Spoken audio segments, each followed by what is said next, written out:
Scum and villainy, it's a wretched hive. But life ain't always teddy bears, fireworks, and high fives. The folks round here don't care for sand. Hey everybody, and welcome back to another episode of the Cantina Club. We've got a few different things going on this week. We're not doing a 12 parsecs or a 10 parsecs this week. Instead, we're going back to our older format with one topic, and we'll see how it goes from there. We've got unboxings, we've got our recommendation segment and all that kind of good stuff. But come back right after this and check it out. We all know round here, Solo always does shots first. Singing Yum Num, raise your glass and sing Yum Num. You can sing along, it's fine. Yum Num. Short and curly At the Cantina Club. what did you think I meant?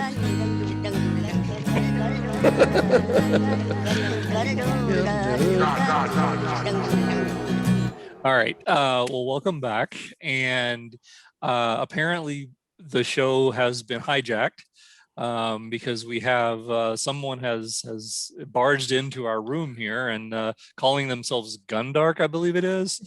Anyway, I don't really know what's going on there. So unless you plan to talk Star Wars with us for the next little while, you probably want to see your way out. But yes, we are a trio once again. Look at that. That's amazing. Look at that. Yay. So we've been given updates every week about the Find the capture of witch. Gundark and trying to get her free. my rescue. Some rescue, guys. He's the brains, sweetheart. I've always wanted to say that. Anyway. But yes, it's very nice to have the three of us back together again, like we originally planned. So anyway, but so for this week we do have one big subject. We'll get into that in a minute. It's sex, right? However, we're going to start. What's that? The big subject, isn't it sex? No, actually not this week. That's Well, there goes Look at all the that. stuff I Look at that. prepared. that's the Cantina Club After Dark. That's a different series. All right. So we're going Beyond to the start beaded curtain. in honor of her return to us to the fold. We're going to start with Gundark with our unboxings this week, and let's see what you've acquired recently. I have a gift from Greedo that was a gift for my birthday. Oh, I nice. am looking forward to getting a chance to read since this past year was the 40th anniversary of Empire Strikes Back, 40 stories celebrating 40 years of Empire Strikes Back from a certain point of view. 40 different authors telling Wow. stories that are based on different characters and situations in the Okay. movie. And there's a couple, I haven't started reading them yet because I was laboring in the spice mines, but I've escaped now and I'm gonna have some time to read. So there's a couple I'm looking forward to. There's one about tauntauns, Nice. one of my favorite creatures.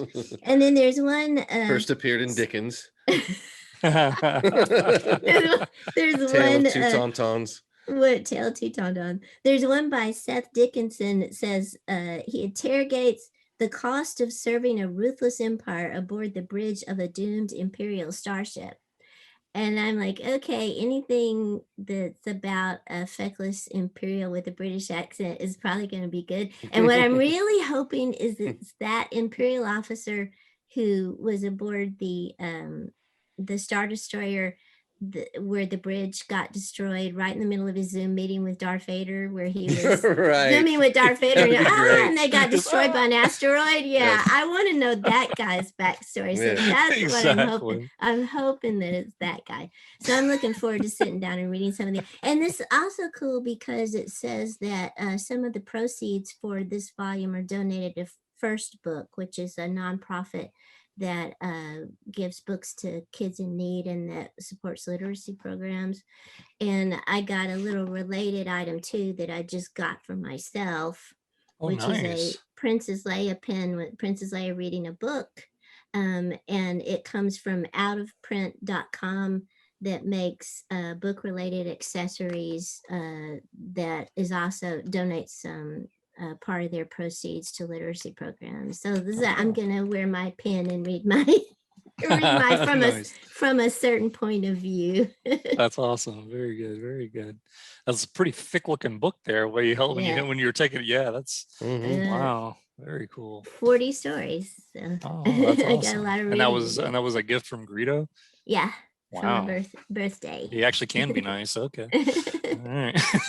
I was like a gift grenade at Christmas. I just exploded gifts everywhere. I have no idea. I've forgotten all the gifts I got for people. I bought the whole bookstore. Yeah. It's like, Nice. if books are dying, if they're going out, we're gonna go out in a blaze of glory. We're gonna read every book and kill over dead as the books disappear from the earth. Nice. All right. Is that all for your unboxings, Gundar? Yeah. Yeah. Okay. All right. I have What do you one. got, Cole Relian? I've actually got a new, yet again, another Star Wars T-shirt. I'm literally going to have to buy a whole nother house just to keep them in. Closet as big as a house. We're gonna start giving your T-shirts to illiterate children along with a book. It's like they'll probably at least wear the T-shirt even if they don't read the book. I mean, come on, who needs to retire when you can buy Star Wars T-shirts with your money? All right, so basically this one kind of runs with the theme of what we're going to be talking about today with memories. It's actually the shirt I'm wearing here, and we will definitely remember what this is about. Oh, wow. Right? Oh, yeah. use the force. No, Isn't that that is awesome? badass. That is so cool. One of the greatest Star Wars games ever. This is the original Wave 5. Yeah, the original Star Wars arcade game. Where did you find that shirt? Just on Amazon. Oh, Yeah, That that's was one of cool. the greatest games ever. it really was. Yeah, I know. Vector we spent games. tons of money on that game. That's for sure. What was Quarter the after one with the quarter. tanks that we used to play all the time? What's that? What was the one with the tanks that we used to play all the time that was a vector game like that? I'm picturing it, but I can't. Battlezone. You mean like the one where Battlezone? it's like 3D? Yeah. Yeah, I remember, but I can't think of the name of it. Was it Battlezone? Was that what Yes, it's that called? was it. Yeah, you're right. Yeah. Good call. Yeah, Battlezone. Yeah. That was it. That was one of the Wow. mini games I used to imagine was a Star Wars game, even though it wasn't. Like Berserk. I Oh, used like to imagine Berserk that was was also- it Stormtroopers. was always Battlezone. I used to Stormtroopers, imagine yeah. it was some kind of, like walkers or something. Yeah, exactly. Cool. All right. Well, that was my unboxing for the week. So I'm gonna turn it over to Greedo. What you got? Let me move this aside a little bit. I don't know if you guys would be able to see this. Let me see. All right. Oh, is this a poster? Can you see it? Oh, yes, You got it blown yes. up and autograph. Oh, that's that is amazing. wonderful. Oh gosh, it's got reflections on it, but No, you can see it No, though. I That's can see it. Oh, that's wonderful. That is super cool. wow. That is awesome. well, anyway, the reflections are about. There we go. You can kind of No, see that's it now. great. No, I can Yeah. clearly make it out. That's And I can't wow. remember. I hope. Hopefully, can you guys see it forward, or does it look backwards to you? It's I can forward. see it forward. Yeah. Okay. Yeah, Harrison Ford, Peter Mayhew. Yeah. So Wow. this is my epic fantastic. unboxing for the year. No kidding. That is unbelievable. That's our first Harrison Ford autograph, isn't it? and only probably. Yeah, and only. Yeah. I mean, That yeah. is incredible. Yeah, that just soak is it in for wow. a second. That Wow. is wonderful. Wow. I'm gonna get some non-glare, plexi to put in front of it, so you'd be able to see it without all those reflections. Oh, that's and When stuff. you incredible. were holding That is that up, I amazing. was like, "Is that Harrison Ford?" I know, I was just like, is that- am I no, actually seeing that's that? not Harrison Ford. Check it out too. Like, Well, he kept that check secret out That is how well. big that autograph Yeah, is. that's Yeah, huge. yeah. That's And, nice. it is Man, it's perfect. Because perfect. Peter's is Yeah. really big. Wow. I sat there and went round and round about it in my mind, like, should I do it? Should I That's not? awesome. And I just thought, Is that yeah, why I you needed that should. picture color Go for corrected? it. Yeah, basically. I remember that That's from a why I few was months fooling ago. around with it. But Yeah. but yeah, a while back I got a really great deal. That's a 16 by 20, and that Mhm. Peter Mayhew is huge, and it's actually really legible. And with the Chewbacca, it's actually a pretty good signature for him. He struggled with autographs late Yeah. in life and for a lot of years, Mhm. but that's a pretty good one, I feel like. And it being silver, I thought I could get silver next to it there, and Yeah, I sent it in and just labeled kind of where I wanted it, and I took out a loan. I was actually in the middle of doing things to increase my credit score anyway, so I needed some Yeah. more. I needed some more credit because I don't use a lot of credit. Yeah, good excuse. And Right, so same. yeah, I mean seriously, but you do have to at some point. So Yeah, no, you so do. yeah, I just took out a loan to pay for it. I mean, it's Okay. that expensive. It's freaking Man. expensive. I'm not gonna lie. It's way too much. I mean, but he is now what, 78 or something? Mhm. Yeah.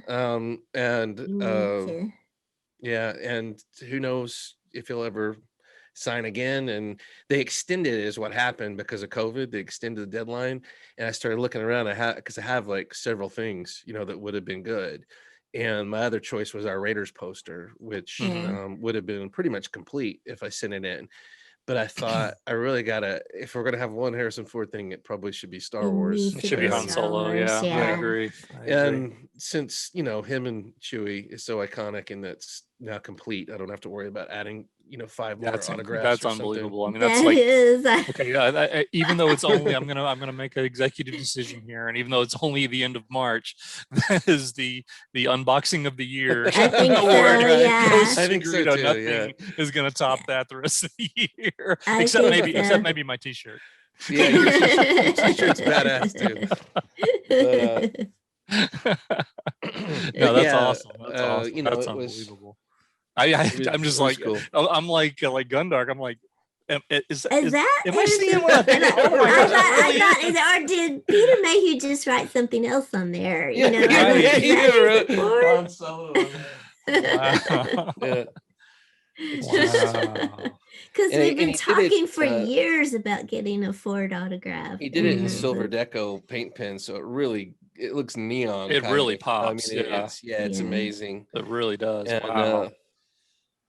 my other, anyway, I just thought trying to get it to kind of go with the Peter one a little bit, and I had it labeled to where he'd write straight across like Peter did, Mhm. but Ford signed so many of these things that he knows to sign silver in the dark area, so he angled Right. it and signed it across his Yeah. vest just on his Yeah, own. yeah. And it works fine. So Yeah, no kidding. Man, that's incredible. That is awesome. yeah, Wow, it's fantic. Way to go. finally have Well a done. Ford, but Finally have a I'll have Ford. it paid off in July.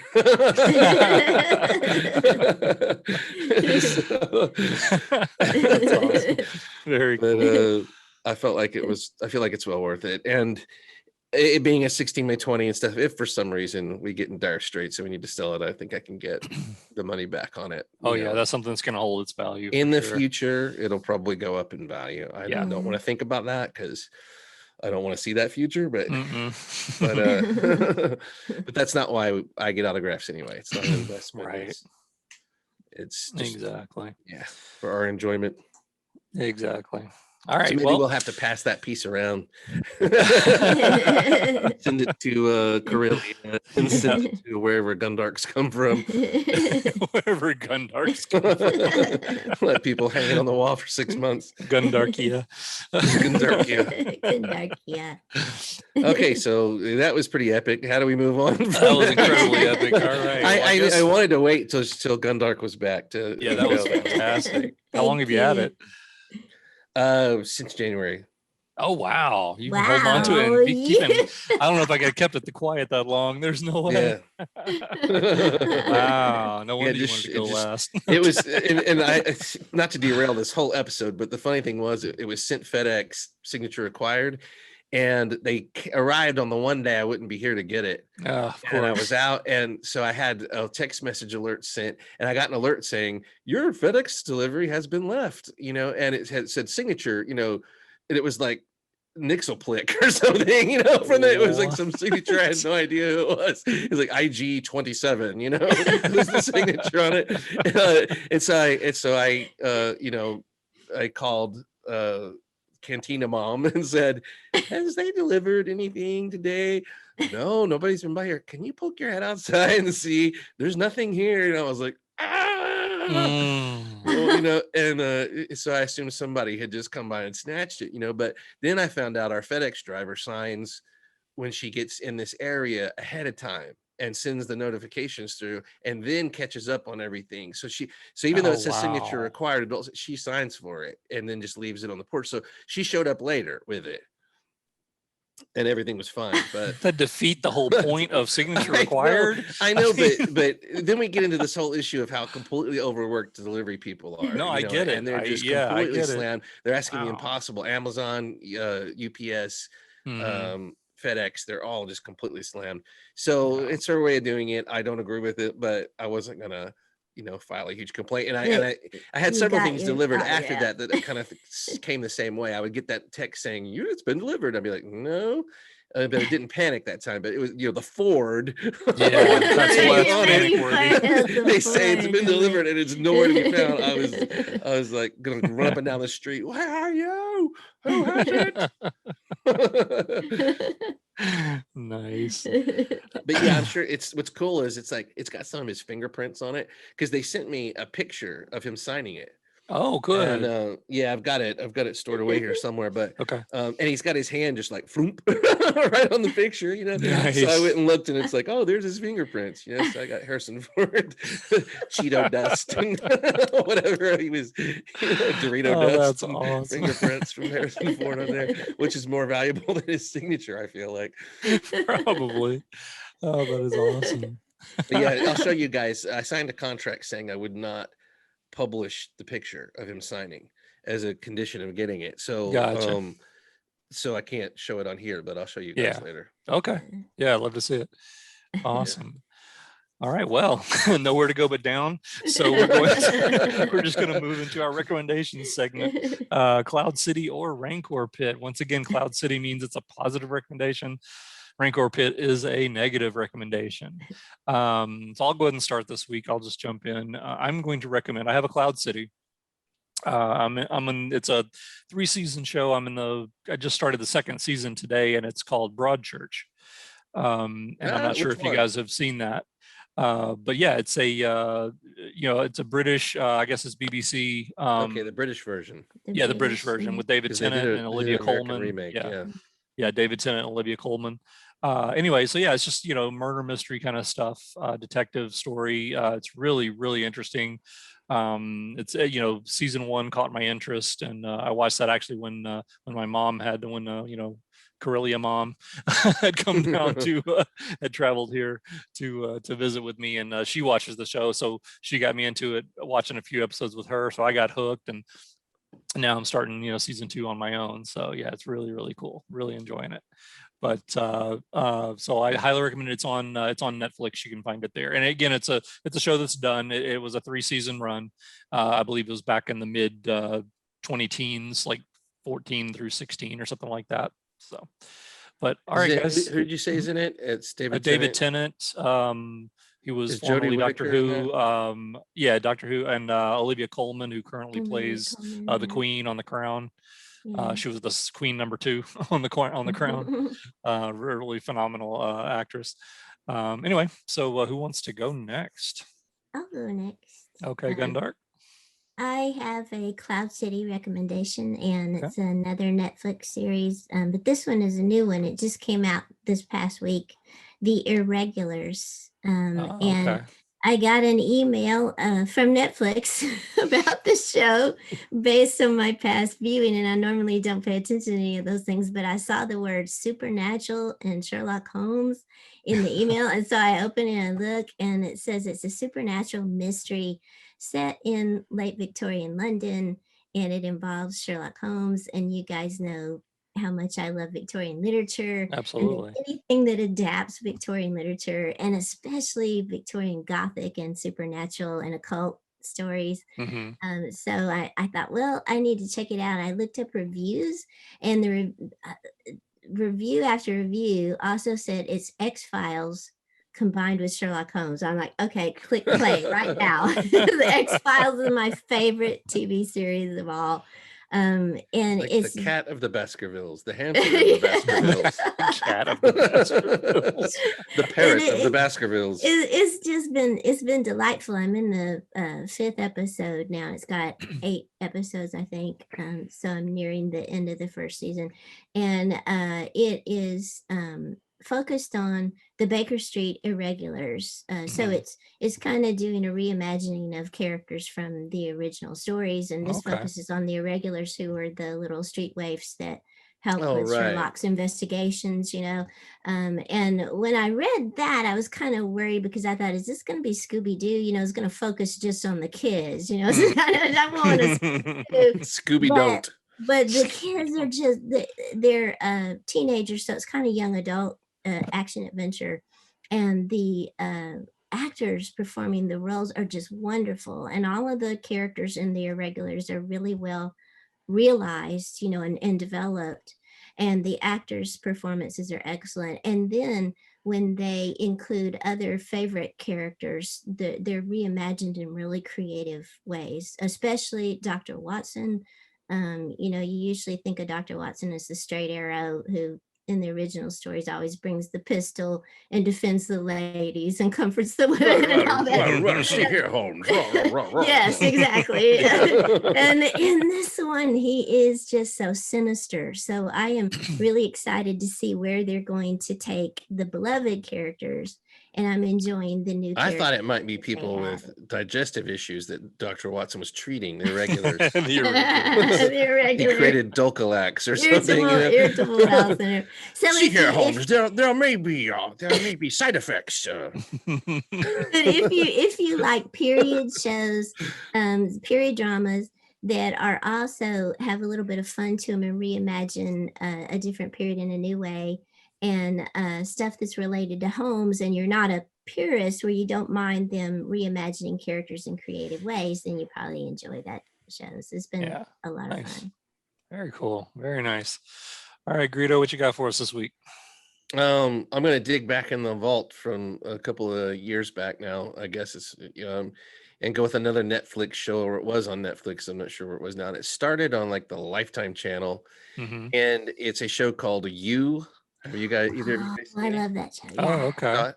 That Um, doesn't sound And this familiar. is That's a a great cloud show. city and a Rancor pit, because there's Oh, two okay. seasons of the show that I watched, and the first season is brilliant and friggin' awesome and incredible, and a spoof of modern society and a lot of things, done in a way that I really hadn't seen before, that I'm beginning to see more and more of, where they have to acknowledge texting and cell phones and all this stuff and work it into the plot, which they've conveniently have always ignored in the past. You know, like for some reason I don't have any signal or whatever. You know, Mhm. this is all highly incorporated. But the second season's a Rancor pit. It's just awful. To me, the show goes completely off a cliff. It Ah, still has some charm to it, but I wouldn't even watch the second season. Just leave it alone.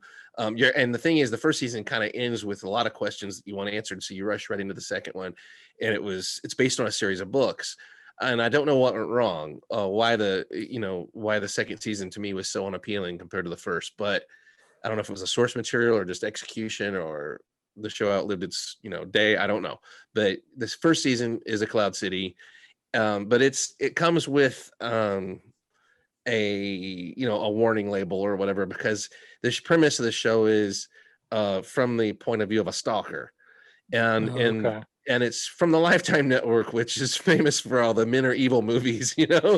So but this one, he's definitely the hero. I'm sorry, the stalker is the hero of the show, and he is kind of doing an expose on the shallowness of modern culture, so you can't help but root for him, because there is no one else. I mean, he is he's the most shallow character, but he's also the only deep one in a way. It's weird. Because he's smart enough, he's cunning like an animal, more so he's got that id or whatever going on, where he's more animal than human. Mhm. But he's cunning enough and smart enough to see through all of the facades of modern society and everything. So you can't help but root for him for that, because you see what he's seeing, you see his point of view. But that show firmly puts you in almost like a Friday the 13th, where people would watch and you almost identify more with Jason. You're Yeah. you see Jason walking through and murdering Mhm. people and stuff. You see from his point of view, everything that goes into stalking someone and everything. And it's disgusting, and it'll give you the creeps.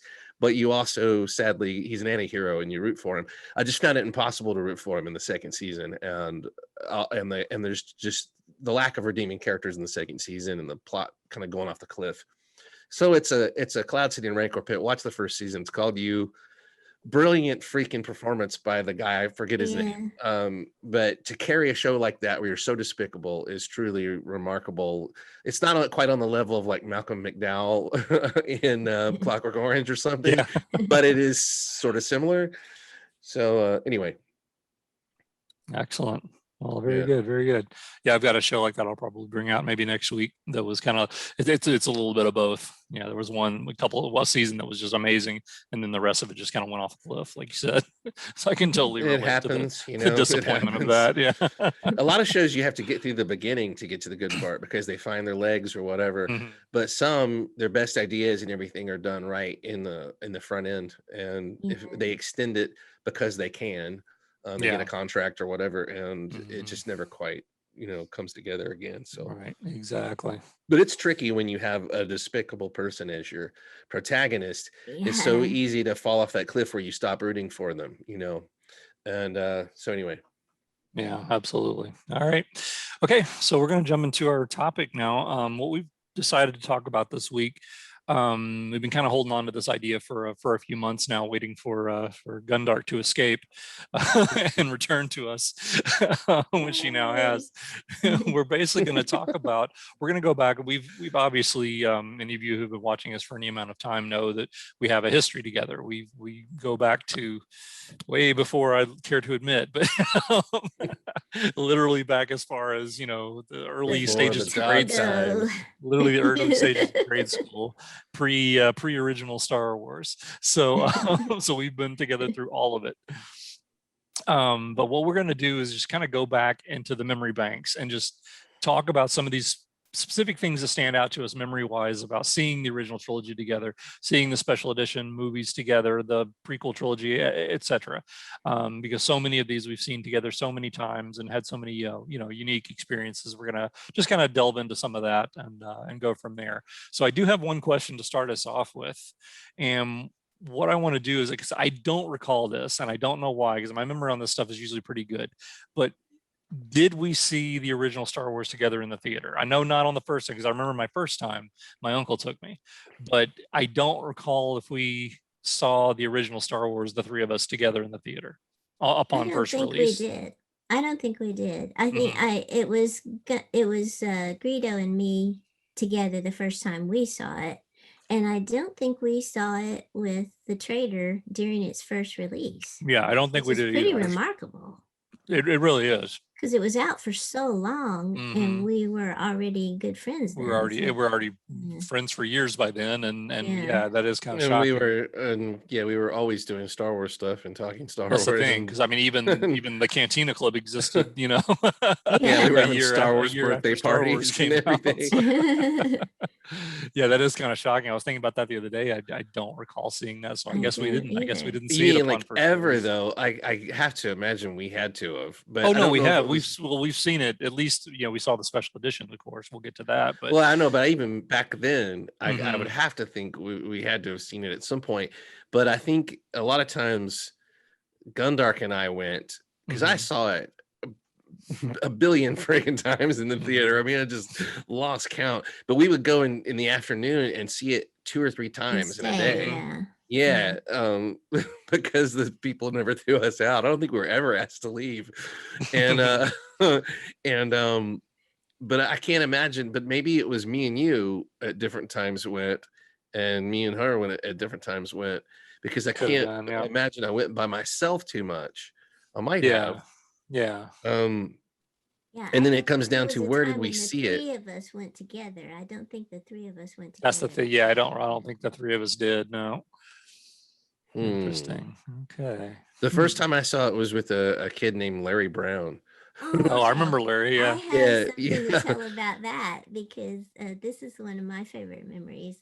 Because I was with you, I think, when you. Yeah. Miss Stone. Miss Stone either picked us up or went with us. Yes, she picked us up, drove us, and when we were driving home afterwards, she was our church secretary, by the way. Yeah, our church secretary took us to the movie, and we were driving home afterwards. She had a hatchback vehicle of some kind. I don't know. Very popular in the 70s. It was a Gremlin. But it had like a bubble window in the back of it. And I remember Larry and Greedo pretending like they were in the cockpit or the gun turret of the Mhm. Millennium Falcon Oh, and fun. firing at cars behind us. Yeah, the headlights were TIE fighters coming at us, Yeah. going by. Because she always drove slow, so people were always passing us and everything. Oh, So yeah. they would come Sort of swooping. like It's they're like, flying. here they Yeah. come. It was just perfect. I've never forgotten that. It was a gremlin. It was an old car called a Oh, gremlin. Gremlin. Yeah, I Okay. remember those. Yeah. Lost in the depths of time. Yeah, very much so. And you said that showing was for my birthday, right? Yes. Yeah. I wonder how Larry Yeah, Brown ended up going with us. in July. Yeah, in the middle of a summer like that. Yeah. We went in July for your birthday. So it had already been out a couple of months when we first went to, or Yeah. a month and a half when we first went to see it. I remember seeing things about it on the news about people lining up to see it and stuff before I saw it. So I knew it was going to be a big deal, but I didn't, but it kind of just, by the time I heard about it, it had already been on since May or whatever through June. So I don't remember why we waited so long to see it or anything, but I remember looking forward to seeing it, but I still didn't know anything about it except that it was popular, Yeah. So what? So tell me what happened. What was your first viewing? What do you remember about your first viewing, the theater, and what you experienced? We waited in a tremendous line outside. I remember that. Was it the Memphian? I don't remember. Or was it the Village Cinema? It was. It wasn't the Village Cinema. It had to be the Memphian. Well, it must have been the Memphian. And the line went all the way around the theater and like down the block. And which I don't think the Memphian exists anymore. It's still, the building is still there. It's now a Playhouse on the Square. Oh, okay. Oh, yes, yes. I didn't even realize that. I've been to so many things at Playhouse on the Square and worked there too. I didn't realize it was the same place. Yeah. And the other thing I remember is everyone cheering when Han Solo showed up at the end of the film. Cheering, applauding, yelling. I just remember neither before or since, I think, have I been in a theater audience that was just so excited about a movie. And nice. Not seen it before. Oh, that's cool. Yeah, I remember the 20th Century Fox fanfare, and then going into this dead silence and all that, and just the whole thing of the words was really strange, and having to read before a movie, and no credit. There was no credits, but you had to read, but I was totally into it, and I remember the Star Destroyer, and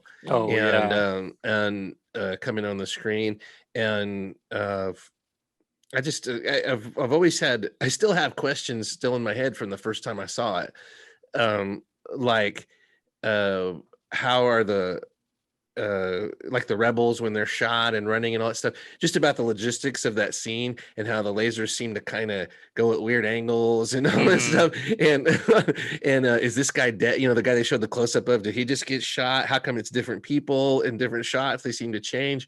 I was paying attention even then. I was confused by certain things, and but yeah, I remember that whole opening sequence and Vader coming in, and just the impression of Darth Vader. And maybe that's why we love Imperial officers so much, because they're the first ones to really address Darth Vader and everything in that whole scene. Yeah. But yeah, and I just remember just how cool everything was. The stormtroopers, as soon as they came in, I was in love with them, maybe more so than Darth Vader. Darth Vader was very impressive, but he wasn't that big a deal at first. He was kind of like Basil Rathbone in Robin Hood. He was the enforcer, who was, he was the bad guy, but I wasn't just blown away by him. His entrance was great, but then he's kind of like the dog on the leash for the other bad guys. Yeah, for Tarkin. Yeah, exactly. Yeah, you don't really realize exactly how bad he is. He's also like the person they send to torture people, and he's the henchman. He's a henchman in Star Wars, and he's very angry. You go back and watch that; he's very angry through the whole thing. Probably from the end of Rogue One, where people got away from him. But yeah, I remember that the Star Destroyer, the crawl, all that stuff was so different. And then I remember, and I'm talking too much again, sorry, but I remember the reaction of the audience, and this is where we might be different than a lot of people, because we grew up surrounded by audiences all the time, and we went early to movies, and when movies were still popular, and we've been in empty theaters with only a handful of people, Sure. but we've been in a ton of big blockbuster movies with the audience, and the audience is reaction is memorable. It's one of the things we always remember about stuff. And I remember the audience reacting to the Jawas and reacting to R2, and every time R2 would do something new, or when he keeled over and fell, that was like a huge moment. Everybody freaked out because he made that sound, and everybody loved that. And the Jawa was like hiding in the shadows and making all their little sounds. And then when they all came out in the open, and the music, Jawa music started playing, it was like a big revelation, which seems like nothing now, but that was, they were like, oh wow, there's so many of them, and they make all these cool sounds and stuff, and they're cute. and everything was just mind-boggling, like R2 getting sucked up into the sandcrawler. And everybody in the audience was kind of on the same ride, although I imagine a lot of people had seen it already by the time I saw it. But I remember all that stuff. And then the other big moment was the cantina sequence. And every time we saw it in that first summer, that it was always took people's breath away, kind of, because the cantina sequence looks kind of dumb now, and it's certainly dated and everything. They've updated it a little bit, but at the time it was just so much fun. And it kept going. They had so many creatures to show you and stuff. And that was the scene that brought adults on board. Anytime adults went with us, they were into that more than the whole rest of the movie, really. It was the cantina sequence and the stuff on Tatooine and everything. They loved all the weird aliens and the lived in universe of Star Wars or whatever. So I definitely remember that from the first time, was the cantina sequence, and just like, this movie just has so many parts. I've always thought of Star Wars from those first few times I saw it in that way, that it's a movie that it goes into a different film every 30 minutes. It's like Tatooine is one segment in the intro, and then when they go to the Death Star, that's the second segment, and then the final battle. And then everything changes, and they change clothes and everything, and and then they're in ships attacking the Death Star, and that seems to go, and that's a whole different movie. So it was really cool how in the theater you could almost hit the reset button, and now there was something for everyone almost. It's like, now we're in the part of the movie that is cool for this reason, and now we're in the part that's cool for this reason. And the middle part was always one of my favorites, because the characters got together there, the younger characters got together there, and Luke and Han started developing that brotherly camaraderie or whatever. And the droids and Chewbacca and Princess Leia and everything started falling into place there. And that's why I'll always love those sequences from the Death Star and everything, and the Stormtrooper outfits and all that stuff. But for me, I saw it also at the Memphian for the first time, and the memories I have of that, and my uncle took me in, and I just remember it being, I think it was just like a random weekday, because obviously we're on summer break at that point, we're not in school, and I just remember going on a random weekday, and I remember being crowded, but I don't remember there being a line. But I remember it being really hot because we've got, of course, Memphis summer, right? Brutally hot, probably 95 degrees and sunny. But I just remember being at the theater, and I remember a lot of the things you already mentioned, so as not to repeat, but a lot of those things that you said stood out for me as well. Specifically the opening, the intro is just like something I'd never seen before, with the way just Star Wars appears on the screen and goes back, just so that the orchestral John Williams orchestra just blaring in your ears out of nowhere from that silence, of a long time ago in a galaxy far, far away. It's just immediately catches your interest and reels you in. But everything from the cantina sequence to, ironically, you mentioned R2 being shot by the Jawas, and that was one of the effects that caught my eye right away. The way they shot him, and the way he starts glowing blue with the lightning, right, it's going all around him. Just I just remember that blowing me away as a little 10-year-old in the theater, and then he falls over. I just love that sequence. So to this day, it's still one of my favorite moments. But I guess the thing that stuck with me the most, and I think I actually told the story just a few episodes ago, but I'll tell it again. But I remember going home and having dreams all night of dogfights of X-wings and TIE fighters. Right. That's like, for some reason, that's the imagery I couldn't get out of my head. Was that the final space battle around the Death Star, and just those images and just those ships, the way they were just so realistic and so incredible, literally something we'd never seen before, but yeah, those are the memories that immediately jump out at me from my first ever viewing of that film. So yeah, there's lots there.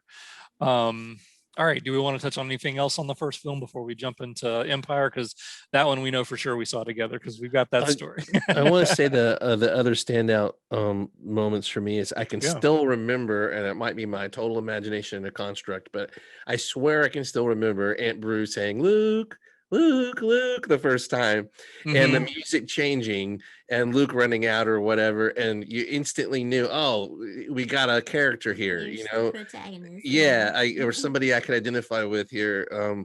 And just the whole, it sounds dumb now, but even the Lars Homestead was really cool. He's like looking down in a hole, and she's down in the bottom of the hole, and people are coming from different places, and they're wearing, these weird samurai robes and stuff.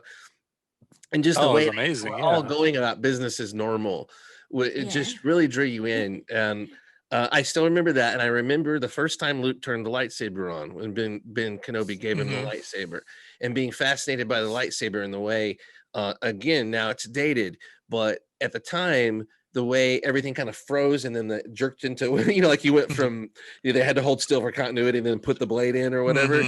I thought that was cool. I thought that was part of the effect of turning on. It was so powerful, and back then the lightsabers were a rotating stick with tape on it, and they shone a spotlight on it and caused that effect. And so the lightsaber was constantly looking like it was going to go out and come back on and go out. Right. They've really changed it pretty quickly. And I remember the original and being fascinated by how that thing looked so erratic. And in the present, it was felt like it was in the room with them. Yeah, it was like a real-time effect. Yeah, and the sound effect and everything. And he turns it off so quickly, and you don't even get to see the blade retract the first time. But from that moment on, I was like fascinated by what are those, and how does that work? And I want to see that again. I still remember that, and I also remember the ovation when the Death Star exploded at the end. Gundark mentioned when Han came in. I'm sure it seemed like the ovation just continued from that point. But I remember it felt like it went on for 15 minutes when the Death Star exploded. Well, it's a memory I have as well. I didn't mention it, but yeah, that's another thing I remember, the crowd reacting just really loudly to Han returning there at the end. And you have to say, what an amazing editing job by the people who put together Star Wars, because it's almost like they knew what they were doing, because it worked so well with an audience. The audience it played well, participated, the stand by and showing Tarkin and show this, you were on the edge of your seat. And now it seems slow. You go back and watch it now, it seems kind of slow, but we've seen it a million times. People have remade this movie a million times and everything. At the time, it was just brilliant. And they give you that moment to breathe when the Death Star explodes and the audience just went nuts. You knew you had seen something. Exactly. Seen something. It felt like they saved our galaxy, right? That happened. So I still remember that, but yeah, very cool. And I just remember people around me just freaking out, and just that feeling of, I don't even remember who was there, but I remember the people freaking out. And I wish I knew, because I have conflicting memories of whether it was the Memphian or the Village Cinema, because we saw so many things in the Village Cinema that I did too. Yeah. Yeah. I don't recall ever seeing Star Wars there though. I don't know. I remember I saw a ton of movies. We at least went to see the re-release there, maybe. Yeah, but there's also the Ridgeway 4 gets mixed in there, and we saw a lot of stuff in the Ridgeway 4. Yeah, Ridgeway 4, Highland Quartet, Highland Quartet, and then in the Park Theater open. In the park, of course, which we're about to get into now with Empire.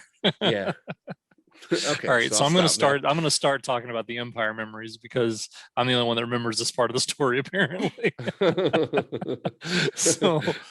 So when 1980 rolls around and it's time for Empire, the first time we saw it, was actually a surprise. It was kind of like now it's just a regular thing, to release a film like the day before, and you have like special tickets that you can win off the radio station or whatever it is, and you get to go to the preview screening. Happens all the time, but this is back in its infancy when this stuff first started happening. Well, uh, I don't remember if it was a radio promo or what, but I know that there was the day before it was supposed to be released, in May 1980. I was actually with the three of us were together, and we were having lunch with Gundark and Greedo's father.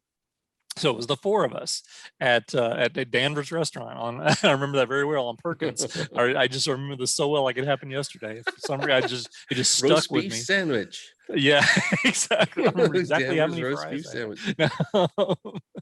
So anyway, I just remember. So we were sitting there eating lunch, middle of the day, like I said, and then all of a sudden he said, "Oh, by the way, I have a surprise for you," and he pulled out 4 tickets to The Empire Strikes Back. And we just freaked out. I just remember I was like, "Are you kidding me?" He's like, when are we seeing it? He's like, "As soon as we get done with lunch." We're like it starts in like an hour. Like, we're about to see it, Star Wars 2, Yeah, Star Wars 2. So we were freaking out. And so I remember that so well. And it was tickets at the Park Theater, which was one of the old school single theaters. It was multiplexes existed then, but this is one of the old school, just one screen, massive screen. Yeah, the park went the other direction, like everything big, everything huge. Everything Quadraphonic sound. They used to do concert movies and stuff there. Exactly. Yeah, it was something that was ahead of its time back in the Quadraphonic 70s sound was and something 80s. that everybody thought was going to take off in the 70s and really didn't, because it was too expensive and people couldn't process it well enough to make a big enough difference. Stereophonic was fine, for people. This is before Dolby 5.1 and all that. The quadraphonic was quad, it was divided into 4, and you had 4 quadrants or whatever in the theater, and the park had a massive speaker system in there that could shake this. And it just as kids, I'd love to know exactly how big a building it actually was, but because they tore the building down, I think eventually, but eventually they did. It felt like a huge room you went into, just one big huge room. It was big. And the room would just shake when they would get like I can't remember if I saw it there or not, but Earthquake was the big thing there. When Earthquake was big. I remember Jaws being huge at that theater. I remember seeing, I still have memories of watching local news and seeing the lines around the building for Jaws when it came out, and like the big, obviously it's gone down in history now as the first official blockbuster movie or whatever. But yeah, I still remember that. But that was so our dad did this really cool. Our dad did this really cool thing, and then it took us the day before it came out. Yeah, it was the day before. It was like the Thursday. It was coming out on Friday. It was that Thursday afternoon. You sure it wasn't Wednesday? I could have sworn we saw it on a Wednesday. Maybe it was a Wednesday. I don't know. Could have been that part. I don't remember exactly what day. I rember how many fries I had at Danvers. I remember we had gotten out of school the week before or something. School used to run longer, it seems like, back then, but we had gotten out like the week before, and I remember preparing for this for a long time because there was so much hype for Empire, just in the drugstore or whatever. Like if you went in Walgreens or whatever drugstore existed at the time, there'd be an Empire, poster magazine there before the movie came out. The whole comic series was there before the movie came out. The novelization was there before the movie came out. That's where I first saw the poster, was on the front of the novelization. Donald F. Glut, who created Tribbles. That's his other claim to fame from Star Trek. Not sure how that qualified him to write for Star Wars. But, right, exactly. But yes, I read the book the week before. I couldn't resist. I got the book somewhere, and I read the book, so I knew. But somehow it didn't affect me at all. It's just I read it and I went, okay, whatever. It just didn't. I went in and my mind was just wiped clean. My mind was just wiped clean as soon as the movie started, because the book had no way of preparing you for the visualization of what you're about to see. I knew the major points. But the book didn't even. It kind of even glossed over the whole "I am your father" thing. It felt like, and it said like Luke. Our Vader cut Luke, and Luke dropped his saber, and Vader in the book I think even says, "I can take you to my ship and fix you," or whatever. It never says it cut off his hand, I don't think. No, it didn't. No. So they kind of covered that up, I guess, so it'd be a shock in the theater. Can I jump Yeah, in yeah. there? Yeah. Because that's my big memory is Luke getting his hand cut off and nearly fainting in the theater. I just remember feeling like I was gonna black out because I knew what that scene was supposed to be from the novelization, although I didn't read it. Greedo could not keep from telling me. And so I knew about the I am Told your you? father thing. Yes, she told me. And so I knew about all that. I Oh, was what a ready little for that. I'm like, stinker I was. okay, I'm okay, I'm okay. But his hand cut off, maiming Luke Skywalker. Oh my God, it was so unprepared for that. And I don't know like how I even made it through the rest of the film. I think I remember your was audible grabbing. gasp. Yeah, you remember hearing me. Yeah. I think I remember grabbing my dad's arm just like claws. Yeah. But yeah, and that gave me trauma ever afterwards. I remember when Return of the Jedi was going to come out and they published that picture in Starlog magazine that had the caption, "A manacled Luke is being led before the Emperor," and he was with Darth Vader. I thought it said a mangled A Luke. mangled Luke. I And remember I you was like, are saying they that. going to maim him even further? I cannot live through that. Like cutting off his hand's not enough. So yeah, that was definitely my biggest memory from Oh my the God. first viewing of that. That's so funny because I remember that so well when you said that, like a mangled, no, manacled, manacled, handcuffs. It was branded on my brain, so I couldn't get Now- past that. Now, I do want to point something out. I remember going to see Raiders of the Lost Ark with my dad. Mhm. Mhm. Did we all go see that together? Yes, First we all time? went. I think we did. We I'm were Are pretty you all sure we there. did. Yeah, Are I'm you pretty sure sure. you aren't remembering Dad No. pulling out tickets for Raiders? Absolutely. I'll bet $1 million I know And it this was- and because it I was the remember being Memphis No, night. wait, you're specific. right. We Yeah. took Dad to Raiders after we'd already seen it. Because we Okay. told him how great it was going to be and everything, and he didn't particularly care for it. I remember being so disappointed that he didn't particularly like it. And he had a long list of reasons he didn't like it. But so yeah, you're right. That's Empire. Yeah, would have it been was completely definitely different. Empire. Yeah. But I remember the build up to that. Like I was kind of prepping to see it. I got out of school. I cleared my brain. I was tempted by all the things, and I did look at information. But it really just got me more psyched for it. Like I didn't. Mhm. This was pre-spoilers, really. But I Mhm. remember being at the time saying to Gundark, like, "Why are they putting out the book and the comics? You can go in the comics to see the visualization, read it panel by panel, and get a great idea of what it's going to look like." Which I didn't do. I just read the book, but why are they doing this? Because they were purposely saying, "Oh, we can't tell, but then they drop all this stuff the Yeah. week before. It's really weird. Yeah, no, it is, especially the way everybody's so focused on spoilers nowadays. Back then it was like, Mhm. whatever, here's the whole Yeah, but- thing weeks before and the movie comes out. I bet you if you do a poll, you will not find a single freaking Star Wars fan now who was of the age to see it in the theater who will be honest with you and tell you they knew Vader was Luke's father before they saw that scene. Right. Yeah. I no. did because I read the book, and I'm going to admit it. And I did because you told me. But I bet you we're the only ones I did who not. will admit, because nobody's going to say, "Oh yeah, it was spoiled." They're going to be like, "You have no idea how shocking it was. Yeah. You weren't there. I was there. I was so shocked." It's like, yeah, you probably read the freaking book just like I did, or you looked at the comic. Well, I Don't will say, lie. I may have said this before too, but I'll tell you this memory too. I wasn't shocked by it because I didn't believe it. I thought he was lying. Yeah. Oh. I realized that, oh, he's just telling him that to get it. He's telling him anything just to get him to come back over. Like he's not his father. What is that's ridiculous? Yeah, I remember thinking For how some crazy that reason, was. for some reason, I'd already thought of that. Mhm. I'd already thought maybe he's Luke's father, because I read all the interviews and everything that I could find, and Dave Prowse in an interview in 1979 or 80 before the movie came out said, "I think they ought to go some direction like Vader is actually Luke's father." And so that got me thinking, Prowse said it before he ever had a script or anything. He was just speculating. And that got me thinking. And then I really loved thinking about the background of the Clone Wars and Obi-Wan and why Obi-Wan was so mad at Vader and the fight they had and all that stuff. And so it kind of made sense to me that there could be a Mhm. connection there, especially when you looked back at Star Wars and Vader said the Force is strong with this one. When they're like feeling each other out in the trench or whatever. Mhm. But I'm not gonna lie. I mean, I didn't know that was gonna happen. I didn't Yeah. say, "Oh, I'm sure he's Luke's father. No, it was just one of the many ideas that was out there. And I also thought, why would Obi-Wan lie? You know, Yeah. but I never thought Vader was lying. I thought the look on Luke's face and the fact that Yoda trained him to sense the things, you know, like this whole thing is about you will, and when Vader said, you'll know the truth, trust yourself. Vader didn't say, trust me. He said, search your feelings. Yeah. You know, it's true. So that's how I figured it was true, is because he let Luke figure it out on his own. He's like, I'm just going to give you the information and you're going to confirm it's true. And he did. Right. That's a really good point. Yeah. Yeah, exactly. But yeah, so with the first time we saw Empire, was that when you and I sat in the third row at the Park Theater and you bailed? And I bailed. Yes. And so some point, we must have been running all around the theater.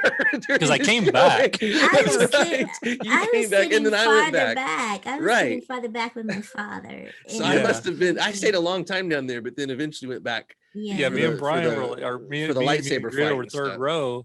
And then and then the Walker battle happened, and I just freaked out. And you bailed. I was so just edge of my seat, intense into this, and suddenly these Walkers, and I still remember the shot. It was the super distant shot. Yeah, like everything's quiet, no music, and you just hear the steps. That's when I remember you saying it right then, and I was like, I can't do this. I just got up and I went all the way to the back. Like, I can't handle this. I went back like 30 rows back and sat back I have to go back until the battle was over. Then I came back. It's like, you wimp. And that just I was just determined to just, you know, brace myself. And exactly. And my other big memory is at the Park Theater. This is how awesome the Park Theater was, and we were so close. And I've always, this has been a debate through my whole life, is I like to sit closer than other people, and people always get mad at me because I want to sit third row center, fourth row center at the furthest, and everybody wants to sit at the back of the freaking thing. Why do you want to sit in the back? we all third row was our row. We always sat third row. But well, even, you know, women I dated, everything, they always hated how close I want to sit to the screen. It's like, there's something wrong with you. You want to sit close to the screen. It's like, get out of here. But, exactly. You're not worthy. This date is over. Yeah. But anyway, I remember at the Park Theater we saw this, and you can look it up. I actually looked it up. Park Theater in Memphis was one of the 70 millimeter prints that was released. There was Empire was released in limited release in May, to go with the 70 millimeter prints that were able to go around in the theaters that had the projectors for them. So that was the only theater in Memphis that was showing it at the time. 2 months later or something, they released a 35 millimeter print or something like that. So mass release, right. And what's even more interesting is, you remember when we would go, at some point we went to see Empire, and all of a sudden Luke's saying like, I'll meet you guys at the rendezvous point on Tatooine. And it's like, wait, what? Luke never said that before. You know? And this isn't just a special edition thing. Right. They actually were editing the film until the last minute, released the 70 millimeter print before it was done fully edited. Yeah, 2 months later released it on whatever 35 or whatever, with edits, more stuff added that they meant to add in the first place. So all the extra shots of the rebel ships at the end flying around, they added a few seconds, and when Billy D. Williams starts talking, when you cut across from the Falcon to the medical frigate, that stuff wasn't in there the first time we saw it. And I remember how shocking it was. But anyway, we saw it on a 70 millimeter print. I wish I could go back in time and see it again, because it's like an IMAX. Oh yeah, incredible. I mean, unbelievable. Yeah, the film is friggin' incredible. The color is incredible. The size of it is insane. And sure, I was a little kid, and I'd probably be disappointed if I went back and probably look like half the size. But my big memory is just being freaked out when the Wampa attacked Luke, and then when they cut to the scene of Luke hanging in the ceiling, and then when he's reaching for the lightsaber, I remember looking over here to see Luke reaching, and then looking way over here, seeing the lightsaber way over here. Well, that's the thing. That's the way I had to visually track. Was. I had to visually track because I was so close. And the screen was so massive. I had to. It wasn't enough to move your eyes. You literally had to move your head all the way. Like, what's he reaching for? That just going. I remember my mind just being blown. Like, this is freaking massive. I mean, there was no movie bigger than Empire Strikes Back. Just physically even bigger. It was freaking huge, and it was overwhelming, and it was amazing. you know. Yeah, And another incredible. Star Wars movie that felt like you're going through several movies at once, because you have Right. the Yeah. beginning, the middle is completely different than the Yeah. beginning, A and Hoth the ending section, is you've got completely you've got different a than the side middle. movie on Dagobah, you've got the Cloud City The side Cloud movie, City, and then you've got yeah. everything at the end from Carbon freezing through the duel to the end. Mhm. It's almost like a fourth film. Yeah, exactly. Yeah, it's a very, very good point. Now, for me, I will say that while, I mean, obviously Star Wars period made a huge impact on me from day one in 77, nothing impacted me like Empire. You know, that was literally just a bomb dropped on me. That Mhm. movie, that's why to this day it's still my favorite movie of all time, not just my favorite Star Wars film, it's my favorite movie period. That is the movie, I think, that kind of like what Greedo was saying, that I can't even count how many times I went to that movie. And I went to it by myself. I mean, I just over and over and over and over again, I would watch this movie, and it just blew me away. And that's also, again, getting back to what Greedo was saying about, and Gundark as well, about Vader in the first film. The second film, Empire, that's when he became the ultimate badass, basically. You know, he Mhm. was just the ultimate baddie at that point. And that's The when my Imperial love March affair, that's when went I down think my as one of the fanboy greatest Vaderdom started, soundtracks. you know. What's that, Greedo? I said the Imperial March went down as one of the greatest soundtrack Oh, moments. And yeah, it's funny, when I go back and that's watch Empire unbelievable. now, that scene is really short. But when I was a kid, I thought that scene Mhm. went on for 15 minutes. Yeah, Where they yeah, showed that music was Vader's like intro never in the Imperial stopping. fleet. Yeah, and how badass his flagship was and everything. Uh-huh. That was another thing that Absolutely. first time left a huge impression. And I remember Unbelievable. the audience moment from that movie was the I know. That Mhm. that elicited the Yeah. biggest audience The response, biggest I felt audience like. reaction Yeah. was, yeah, I love you, I know. Yeah, Yeah, the exactly. Vader being the father reveal wasn't something that people stood up and shouted. It was more Right. like people were just breathless, like, Yeah, Right. Just just kind in of what? like, shock. What yeah. just happened? Shock. Hmm. Exactly.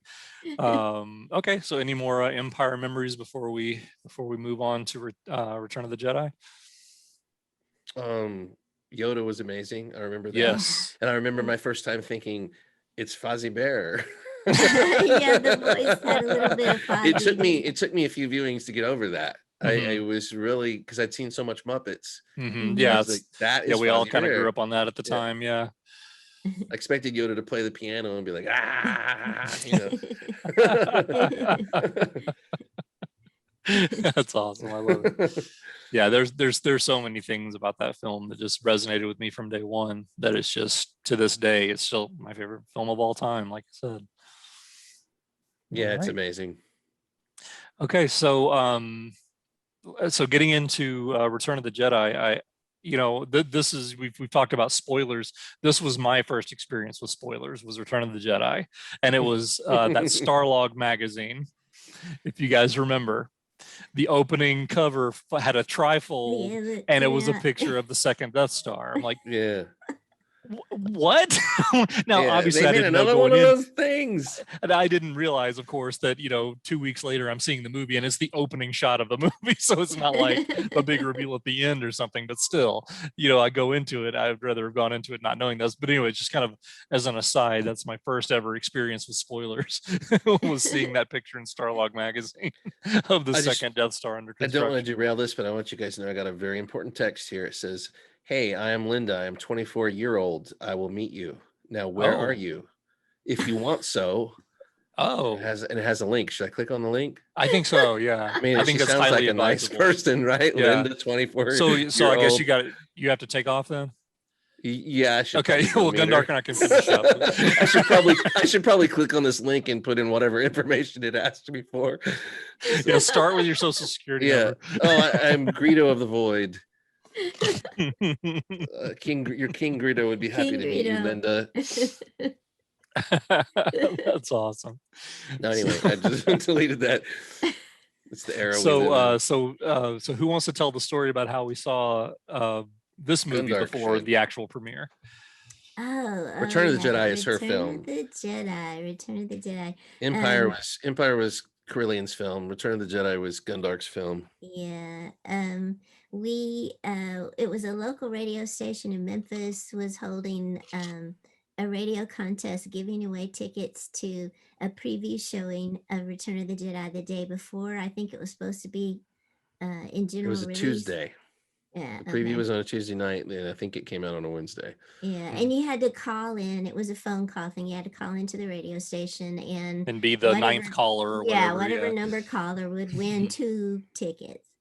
And so we had 4 local members, Cantina Club members at that time that wanted to go together. No, it was 5, right? No, it was No, it's 4. 4. Okay, It's just 4 the that 4 of wanted to us. go Yeah. together. Mhm. And so we managed somehow to score 1 set of tickets. We managed to And be that at the was in right the spot. afternoon, Mhm. Yeah. late in the kind of afternoon, heading Because towards evening. then we're and we stuck. We're like, well, lucked wait a out. minute, that's only 2 tickets. Yeah, Well, so what do 2 we get to do? go? Who Yeah, and it goes? turned into a major And drama for a little then Yeah. bit. Right? yeah. And so you Because the guys, 4th member was the one that won the tickets. yeah. Exactly. So then he Yeah. had the Right. power to decide who was does going to he go with him. choose? Right. And we all 3 suddenly had to be his best friend or But whatever. he stepped up to the plate and he joined us in doing the phone calls, continued phone calling. And somehow we won a second set. of Yeah, he actually won a second set. And That a seems wonderful unimaginable now. theatrical poster too. It's a huge Mhm. poster with I think it was Luke's hand holding the blue lightsaber. Yeah, the hand. Yeah, the one with the Really hands. Yeah. cool poster. And so Do you remember the pop quiz question, the radio station? no, did they have a quiz that went with it? No, too? my quiz is, do you remember the radio station? Oh, I was gonna say either W- WHBQ or WMPS. I think it was WHBQ, was it? It was 104 The River. Oh, the It river. was, Oh, it really? was. Okay. Right. It was the We still river. have the Okay. original invitation with the when you open Yeah. it up, it says 104 The River, or 104.5 The River cordially invites you. you. Oh, Yeah. right. And one I remember guest. it saying cordially invites Yeah, you. Yeah. I was like, oh, well, we're very invites formal you. for Star Wars. We order you to attend. Exactly. But yeah, that's how we won. And my big memories of seeing it together was at the end, everyone just being so elated in the theater, and a total stranger in front of us turning around and saying, "Oh, that was just so wonderful. That was so much fun." I just total stranger guy sitting in the one row in front of us is turning around, like having to broadcast how much he enjoyed the That's movie, because awesome. I guess we were worried because it was the last one in the trilogy and worried about Mhm. being disappointed, and it was just a lot of fun. Yeah. Yeah, absolutely. My okay, you know what, Greedo, you talk because I don't want to be the Debbie Downer here. But you're going to down it at some point, so you might as well go ahead and do it. No, I love Return of the why extend the Jedi, but- elation if Well, you're just going to shit all over it? I got problems with Return of the Jedi, but my experience of it But in that's the that's my theater point. Yeah, was my experience was fun. amazing. Yeah, I love the film. I do love the film. It's just that to me it was still a few steps down from Empire, Of and the fact that it course. was at the time the final Star Wars movie we're ever going to see. As Yeah. far as we knew. I was like, And Vader "Ooh, didn't okay." win, which is Well, Vader didn't win. That's a cardinal strike. That's sin strike for you. 1. Han was wussified. That's strike 2. And we have the best trilogy that Star Wars is known for: fireworks, high fives, and And teddy bears. and teddy bears. How can you object? At everything. Okay, so that was the only things that rubbed me the wrong way about it was the fact the Empire gets taken out by rocks and sticks and teddy bears. And the fact that Han was just not the Han that I had grown to know and love, and from the first 2 films. I don't know. I just thought, and again, it was nothing against Harrison Ford. I just thought that maybe the writing wasn't quite what it should have been for that. Whatever. Again, that's nitpicking. I love the film. Don't take it the wrong way. Let's ask him. Harrison Yeah, let's Ford, ask him. do you take that personally that he's criticizing your performance in Return of the Jedi? Well, he's shooting at me, so I guess he does. That's awesome. But you're saying you were like running away from the incredible Imperial technology in Empire Strikes Back. You had to run to the back of the theater, and then in Return of the Jedi, it's teddy bears taking them down with a slingshot. Pretty much. Yeah, I can see that. So, but again, my memories of the night were great. The 4 of us getting to go there. And I still remember the anticipation when we were standing, because we saw that because I know we mentioned the theaters before. It was Park Theater for Empire. This was the Malco, or the Malco Quartet on Highland. And I remember standing in line beforehand, the four of us, and I remember everybody else, kind of like what you mentioned, Gundark, about the guy turning around and saying how great it was. This was like beforehand, everybody was like just talking about how excited they were and how they couldn't wait to see how this all ended, and everything. And I just remember those moments of anticipation, waiting for them to open the doors for us to go in and get our seats and all that. I just that kind of stuff is what stuck with me more so even than a lot of stuff I even saw in the film. So. I remember the theater itself was packed with fans because this was the third movie and it was a preview, so people had to participate to get these tickets. They Right. They really want to be there. It was hard to do. I also remember, again, kind of like Empire, there was a run up to this where, again, we got out of school and I think I was the one or with the ones that went to get the passes. I still remember parking and going inside and getting the poster and stuff. Now, because they were handing out the posters at the theater too. But I remember getting that big blue poster, the one that we still have, at the radio station, because I had to go in and tell them our names or whatever. And they brought I remember the black and red Return of the Jedi and the blue poster. Because I don't know that poster would have made it through undamaged sitting in the theater, the whole thing or whatever. But a lot of people recount those being handed out at the movie theater, but I'm sure we picked that up in advance. And I remember at the showing, there was a Vader. There was a person there dressed as Vader. The DJ from the radio station was there, and he kept bringing people down who were in costume. And kind of hyping the crowd a little bit and stuff. And that was one of the first times I remember an experience like that, which has become more and more common, of people hyping an event and getting involved in it and, all that stuff. So, yeah. And I also remember Gundark and me getting the soundtrack before we saw the movie. And this is again going into an area that becomes more and more predominant as movies got bigger, where the soundtracks come out in advance, and you have to be very careful with the track titles. Yeah.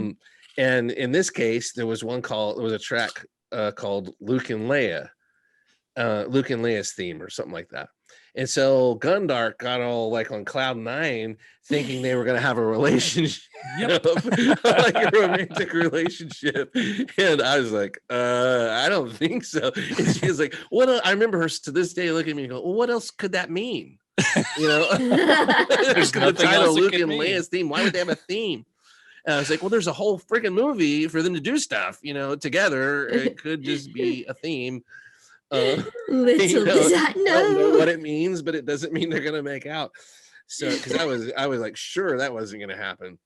And anyway, but I didn't know whether Han would survive or not. But it doesn't mean that Luke and Leia were gonna end up together. But I had no clue they were brother and sister. No. We had gone round and round about who was the other, and we kind of had come up with the idea that probably was Leia, because that scene at the end of Empire where they did telepathic. But we did find out right before seeing the movie, because we saw it on television. Don't you remember? Yep, I do remember that. The Today Show aired the clip where they talk about to Leia. The soundtrack was before that. We took the soundtrack was first. Yeah. Yeah. And so it was like the week of the movie coming out, they aired that on the Today Show. Yeah, I was just thinking about that, Gundark. When you started mentioning that, I was just thinking like, yeah, we saw that scene on TV. I couldn't remember if it was local or if it was a national news thing, but yeah. And frankly, I'm kind of glad, because I don't know what I would have done if I'd been in the theater and seen it. I don't know. What was your initial reaction out at one point? She's my sister. Yeah. What? So Gundark, what was your reaction to that clip? I just remember being floored by it, but I don't remember like whether I had a negative or a positive. It was just shock. And shock of seeing it on TV. It's like, what is this doing? We had a video recorder by then, so we would record all the morning shows and all the night shows, any appearances people did, and we would watch them because we weren't expecting spoilers. And that was from a news clip, right? Yeah. Like and we set it to record the Today Show while we were at school, because we knew that they would have a report about Return of the Jedi, and we come home to watch it and it's like, holy cow. I think for some reason that was one of the scenes that got circulated before the movie. Yeah. Why would you do Which is that? weird. Yeah, it's one of the big spoiler moments. Do you guys remember any other scene being circulated before that movie? I'm trying to think. Other than the actual trailer, that they were showing in movies at the Yeah. time. But we used to like really mine for the clips. We would watch everything. Oh, I and remember. and like Yeah. Siskel and Ebert would do a review before the movie usually, and they'd show like 2 clips from the movie usually. Yeah. And Tonight Show would have 1 clip or something, and Good Morning America. I still remember the Echo Station 57. We're on our way. That was the clip from Empire. Where you see the snowspeeders for the first time. Yeah, And you see the walkers in the distance and stuff. And that was a huge thing. It was like, wow, we're right in the middle of this movie. Seeing a clip like that. Yeah, and I remember we would see the trailer, like all 3 of us, we would see the trailer, and then we, like, when we got home, we'd immediately all list everything we could remember about it. Like, I remember, and for some reason, I have no idea why, but the 2 things actually from Return of the Jedi that jump out at me that I remember thinking was like a huge deal in the trailer that turned out to be like nothing in the movie, but it's all the magic of editing to make it look like it's a bigger deal than it is the scene. The biggest one was the scene where 3PO is being taken away in Jabba's palace and that tentacle comes out and grabs him. Yeah. And in the movie that's actually nothing. It's just like oh and just moves on, but all they do is go boom and I'm like, oh no, something grabbed 3PO. I still remember too, Luke being behind the bars and there was creatures on the other side, but you couldn't tell what they were, and we were right. like, who's holding Luke prisoner and why is he so distant? Yeah, exactly. And who are those people behind there? And the other shot was when Obi-Wan appears after Yoda dies to Luke, when Luke's talking to R2 under the X, and he has his hand on the gun turret and he kind of ducks down and comes up like that. I just, for some reason, I don't know why, that one little clip just always kept jumping and out. Obi-Wan did this. He went, or like he was looking down here and he went and looked over, and he had no ghost thing on him. That was what the big thing was. It was like that was what the huge bombshell from that, because it was called Return of the Jedi by that point, and we were like, does that mean he comes back? Does that mean he's back? Yeah, exactly. Because they never really said he was dead. He just disappeared.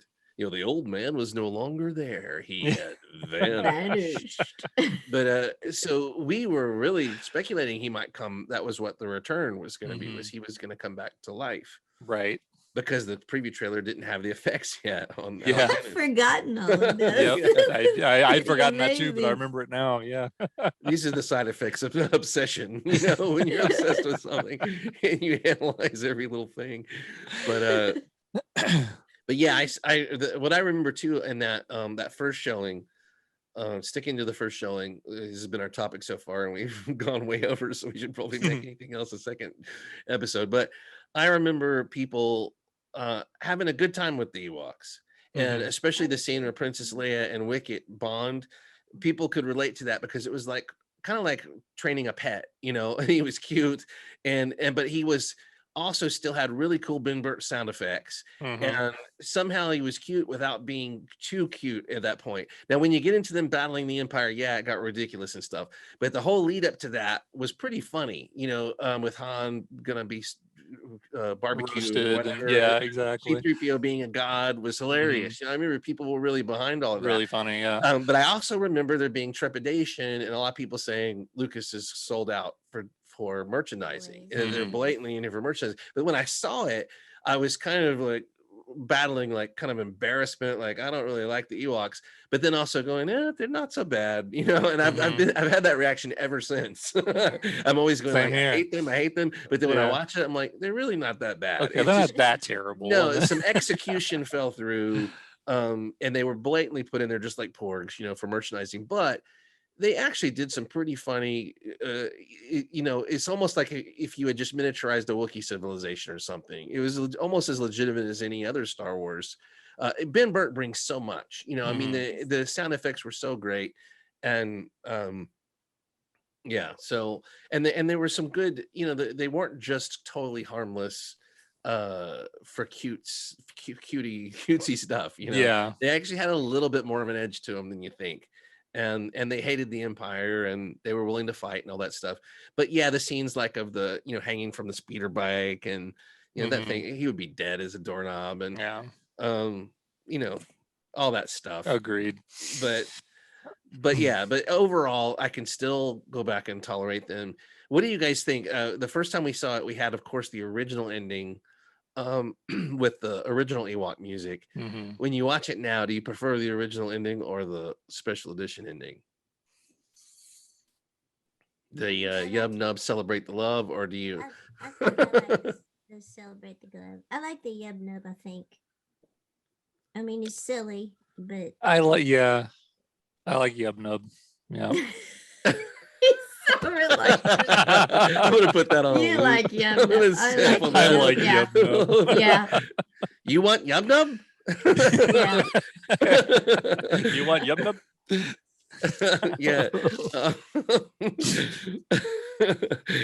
Yeah, I think I go back and forth because I do like the shots of the galaxy celebrating, but I I don't like that really. too. Yeah. At the end of the day, I don't care about the galaxy when it comes to the story of our characters, Right. Star Yeah, Wars I wanna Empire and focus Jedi. on them. Even though these were epic characters and Princess Leia was the galactic leader, I just like to think of them as being in a room together. Mhm. Like when the battle was over, they got together and had a party. They didn't party with they didn't go on Zoom, or go on the news or anything. It was personal. It was a Mhm. personal fight, and they won, and they got to celebrate together. I don't really Right. care what the rest of the galaxy did, and that's why it annoys me when you go into expanded universe and you get all these politics involved, and Princess Leia is all stressed out being a politician and shit. It's like, that's not fair. I just want her to relax and enjoy the fact that they have a won happy with her moment. friends. Yeah, screw the rest of the galaxy. They can take care of themselves. You gave them back their freedom. They can do whatever the hell they want with it. Exactly. You're not responsible. Luke, you're not responsible. Luke, you don't have to worry about it, dude. You're not a awesome. failure. You did great. Yeah. But yeah, I still remember people liking the Ewoks overall, with some kind of, some people were jaded about them being and I remember the big thing was the reveal of Vader's face. Mhm. And that was, Yeah.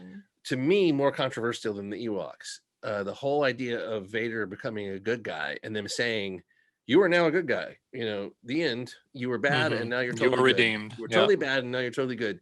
That was a weird concept for for all of us to kind of grasp, I think.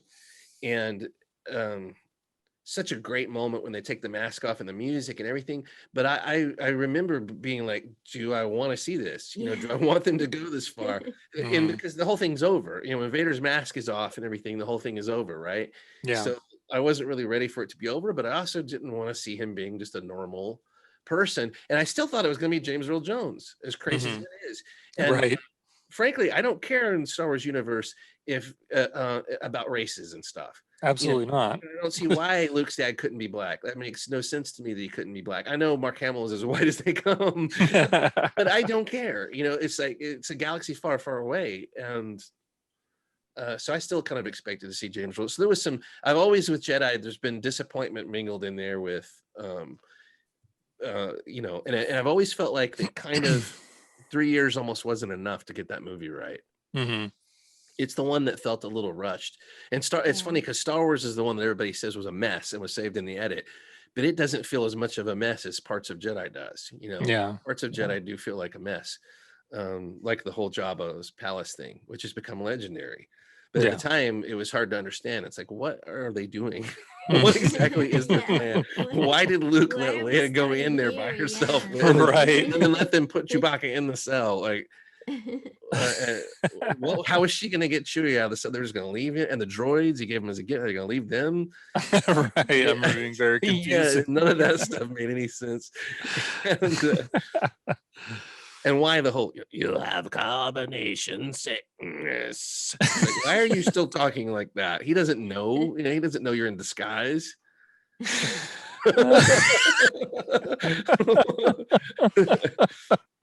Oh, Man, you wow. had to have something to rant about. Yeah, there has to But be no, a and freedom, like, right? and I know I've talked again. I talk way too much. I apologize to everyone out there. But there's so many memories for this. But my other major memories is from the Sarlacc battle, Mhm. because I also remember Gundark just going like, "Ugh," when Luke threw his hood back for the first time in Jabba's palace. I remember her just going and becoming mentally unbalanced, which is just carried over to this day. And but the Sarlacc battle, when the trombones or whatever they are going boom boom boom, the Williams soundtrack, and something's about to go down, Yeah. and then the green saber reveal and all that. I just remember everybody being ecstatic because the intro of the movie the first time felt really long. It felt like a really long time before we got to the action. The Rancor was one thing, but then we didn't really have any action till that point. And it felt like, here we go. Star Wars is back now, because we got the fanfare, we got the characters together, we got action going on, and we got the reveal of the green saber. His own saber, because they cut out the scene that showed him constructing it. And the other thing I remember is there was a lady sitting next to us, and I can't remember if it was somebody with us or not. I don't think so. Who was sitting next to Gundark. It had the scene where it was either where Luke was looking into the fire at the end, or the scene where he's looking at Yoda in Yoda's hut, and this some girl or woman next to her said, "Oh, he looks so old." That was from our first time we saw it. I still remember that to this day, because he was definitely older. He had lines in his face. Luke did, and he was, it was more dramatic movie for him. He had to look grim and everything, but whatever that scene was, I still remember that lady saying that. That's so funny. Because she was, I think she had just watched Star Wars or something when he was, he looked 19 when he was 27. And she wasn't complaining. She was more like, just saying, "Oh, poor Luke's been through so much," or something. But that's a weird memory to have, but I still remember that. That's funny. It's funny, the things that stick with us like that. Those little moments. Right. Exactly. And I also remember us laughing at Obi-Wan walking through the forest the first time. Yoda Oh, yeah. will always be with you. Obi-Wan. Dun. And it's like, Sit on a log. hang on, I'm almost there, Luke. Hang on. Yes, I'm a ghost, but I still have it to was like walk the through music even went, forest. and there he is. And he's walking. It's going, ooh, that sound effect. It's like, that was so anticlimactic. It's like, he's a ghost walking around stuff. I remember us kind of having this, we were like, well, I kind of have a chuckle about that one. Nice.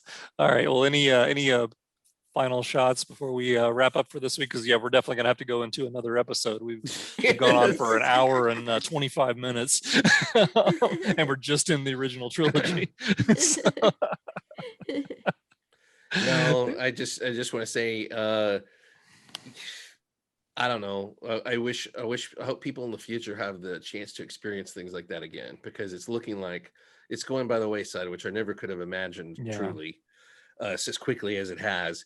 And I don't know who's going to replace John Williams ever, but when we were talking about this, it reminds me of just how powerful a vinyl soundtrack in your hands was. It was, we just going into the record section of the store and seeing that new Star Wars, we'd go and look, and it wasn't there yet. And then boom, there it was, with the art, or the Empire art, or the Jedi art was really powerful to me, on the vinyl. And I was very disappointed the vinyl was only one disc. I still remember that. I remember that. Because I always want more. Because Star Wars and Empire were both double discs, and Raiders they left stuff out, and I think it was a single disc. And it's like, come on, give us the whole, just give us minute by minute the movie. Give us the whole movie and music. But people don't understand that picking up that disc and whatever materials they put in it. The original Star Wars had a poster and pictures, and then going and putting it on your vinyl player, your record player, and listening to it and everything. It's just like a journey you go on, and you're in it. And Williams just fired your imagination so much to where many times we listened to the music before we saw the movie or something, and it's so powerful. They say like, your sense of smell triggers memory and stuff like that, and things you hear. That music is freaking eternal for me. Absolutely. Same for me. You relive the movie when you don't even we didn't have opportunity to see it on HBO a couple months, after it was released. You had very little opportunity to relive it except in ways like that. So when it wasn't in the theater, it was going to be years before we saw it again. So and just the sensibilities of Williams to never ever make Star Wars anything less than epic. He could make it haunting, he could make it intimate, he could make it small, but he never made it stupid or silly. He didn't put any, kids stuff in there, like Harry Potter's the soundtrack, like like Hook or something. I don't know how many different soundtracks he did for kids, but there was never any silly stuff in there. It was always serious. It was always moved you emotionally. It was always challenging, and it made those movies so much huger, than they should have been.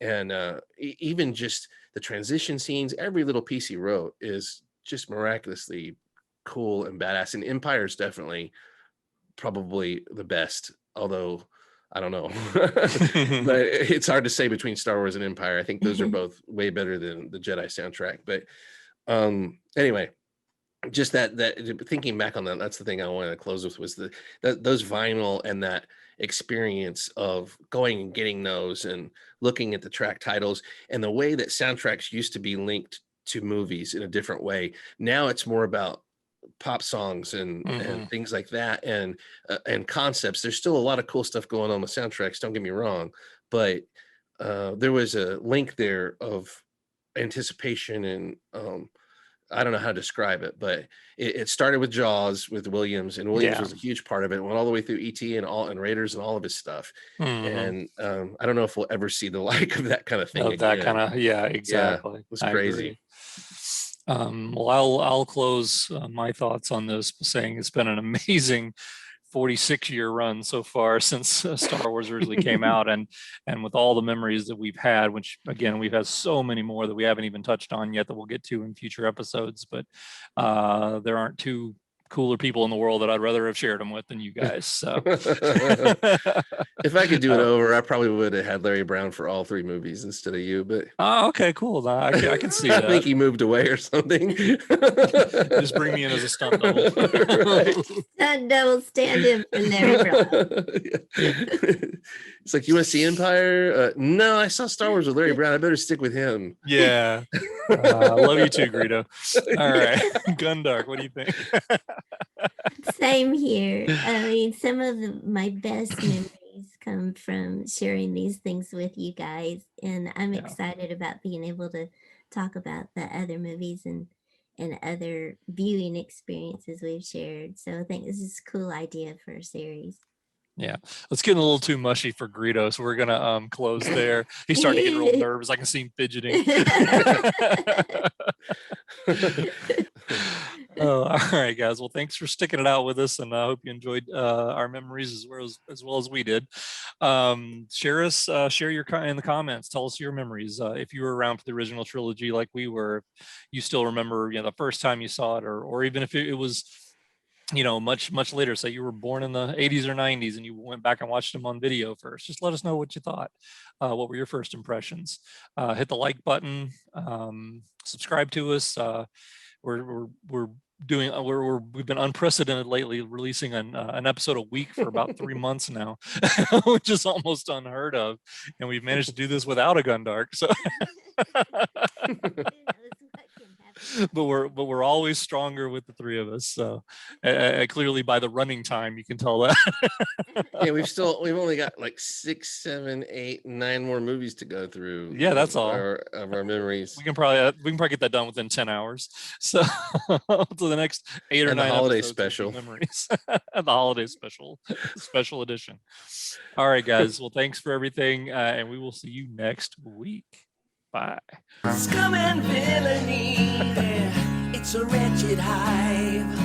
But life ain't always teddy bears, fireworks, and just the way you started squirming there at the end is priceless. I'm sorry, but that was perfect. We're talking all mushy and suddenly stick around long enough, you'll be lucky just to lose a hand. Singing young love, raise your glass to young love, young love, at the Cantina Club.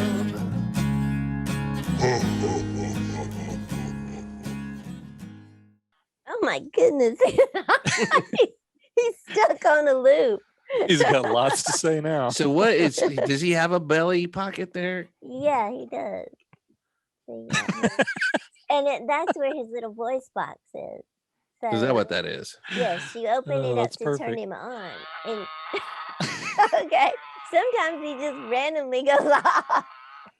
Luckily it's got an off button, because if you forget to push the Don't off touch button, my hole. if you forget to do it, he'll just be sitting there in the middle of the day. He'll go off and tell you what he thinks. So Don't touch my hole.